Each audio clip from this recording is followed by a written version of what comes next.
Hey guys, welcome to another Lost Ark video. I've been seeing more and more talk lately in the game about alts. Some people praising them, others complaining because playing alts is just not for them. But what you never see is people discussing why alts are so important, how to properly use them, and how exactly they can benefit your account. In Lost Ark, alts have many important uses that will aid your account progression in amazing ways.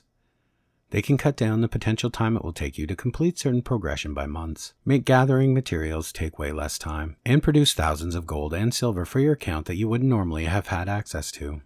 And in Lost Ark, unlike many other MMOs, your alts will have access to most of the progression systems you have completed on your main, including stuff like cards, skill potions, engravings, and the gold and silver on your account. Another important thing about Lost Ark that makes it very different from other MMOs, alts require no time investment to level. When you hit level 50 on your main and complete the Vern story quest, you will be awarded 2 Vern power passes, which you can then use to create 2 more level 50s which come fully geared, and then, shortly after that, you can use your Stronghold knowledge transfer system to then create 3 more level 50 alts, which also come fully geared, for only 600 gold each. This then sets you up with your main and 5 alts all ready to go and begin to play. And then, once you reach level 52 on your main, you will then unlock your Strongholds training camp. This will allow you to load up your alts to passively gain experience to catch up to your main. The reason this is so amazing is it allows you to keep your alts leveled to your current main's level without the time sink required to actually level them, keeping them from falling behind or requiring hours invested. And yet another amazing thing is that when your main hits tier 2, you will have access to research projects available in your stronghold. This research will, when completed, increase your tier 1 gear honing chance by 20% on all of your characters, and decrease the required harmony shards required to hone by 20% as well, making gearing your alts a ton easier. You can also repeat this research again when your main hits tier 3, increasing this for tier 2 again for your alts as well. And finally, the Shadespire and Fatespire tower progression. This is invaluable for your alts. When you complete this on your main, you will be rewarded with tons of valuable items, engravings, skill potions, all sorts of valuable progression items. However, after this, if you head to the tower on your alts, you will notice the rewards have changed, and it now offers piles of honing materials in huge quantities, which will make progressing these alts a breeze.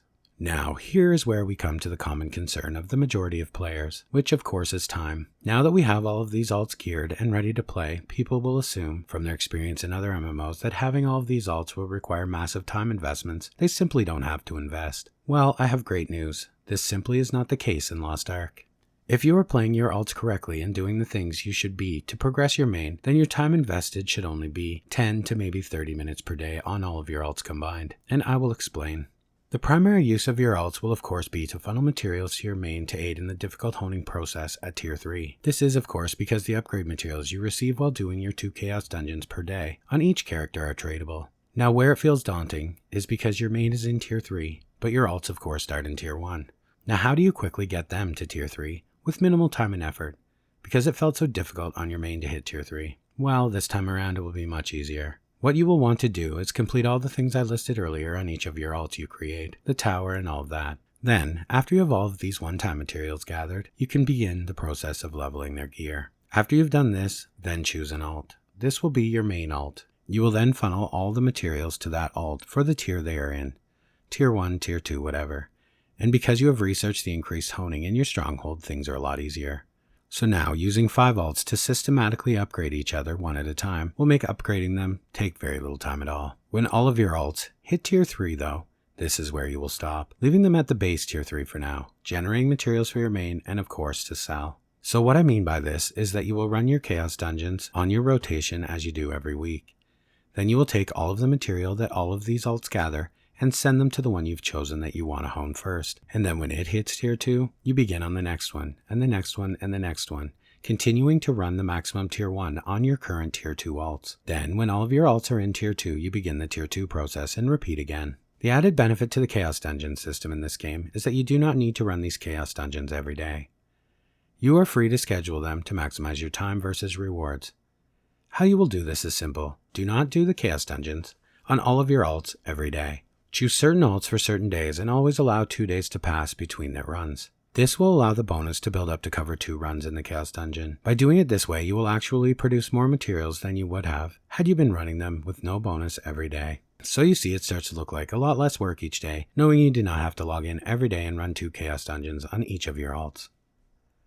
Another massively important function of these alts will be for Una's tasks. Because you can only do 3 of these each day, having alts will allow you to complete Una's tasks on them for the needed reputation rewards, while allowing your main to be free to focus on Una's tasks that provide leapstones and shards to progress with their honing. Now, this doesn't mean that you can complete the same Una's tasks for reputation on multiple alts. Each reputation is locked to 10 per day. However, it does mean you can make progress in many more reputations per day than you could have otherwise, cutting the total amount of days down by 5 or even more times than it would have taken otherwise without the alts. Another very important use for alts is wandering merchants and rapport NPCs. Having your Bifrost set to these locations will allow you to quickly purchase rare cards when merchants are up, or do daily rapport tasks like emotes or playing music for different NPCs, because of course rapport is account-wide, so doing this will make those rapports go by a lot faster and cheaper, needing less rapport items to do so. There are also a few very overpowered ways to use your alts weekly. One being of course weekly Abyssal Dungeons. These have a chance to drop very rare legendary cards, and having the ability to run them 5, 6, or even more times per week greatly increases your influx of these cards, allowing you to build your decks even faster. And while on the topic of cards, another great use for your alts is to visit the 2 card vendors at Pado and Fermata. These vendors of course sell you 7 random packs each per week for pirate coins, for a total of 14 packs per week between the 2 locations. This limit is of course character restricted, not account. So if you have 5 alts with Bifrost set to these locations, you can purchase 70 packs of these cards per week, or more, limited by only your pirate coins on hand and the number of alts you have. And finally, when it comes to events, like the Arcasia racing event that's going on right now, alts become invaluable. When completing Chaos Dungeons during this event, you receive 100 event tokens per completion, for a total of 200 per day just for the Chaos runs. However, if you have your main plus 5 alts, you can now produce 1200 tokens per day for simply running Chaos. This allows you to buy out the shop on reset without a second thought. This is only a small list of potential uses for alts. They are endless. Anything you can think of, setting Bifrost for instant runs for silver dailies from Lopang, to having locations camped for events, your imagination and goals are really the only limit here. The important thing is that they require very little time invested, but provide you with hundreds of thousands of golden rewards over time. So I really recommend making those alts, even if alts aren't your thing. And as always guys, thanks for watching, and I will see you in the next one.